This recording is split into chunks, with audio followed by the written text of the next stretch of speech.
देशाचे गृहमंत्री अमित शहा यांनी नुकत्याच केलेल्या लोकसभेत डॉक्टर बाबासाहेब आंबेडकर यांच्या विरोधी केलेल्या वक्तव्याचा निषेध म्हणून राजापूर तालुक्यातील पाचल बाजारपेठ इथे असलेल्या डॉक्टर बाबासाहेब आंबेडकर यांच्या पुतळ्याजवळ अमित शहा यांच्या विरोधात घोषणा देण्यात आल्या।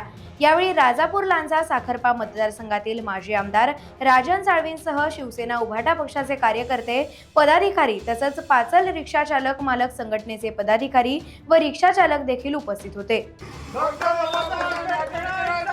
जय असो,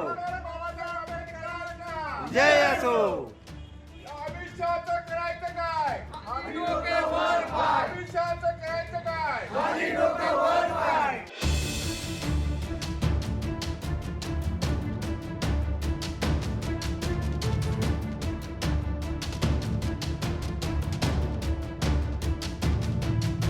टाइम्स डिजिटलला लाईक करा, शेअर करा, सबस्क्राईब करा आणि बेल आयकॉन दाबायला विसरू नका। Times digital.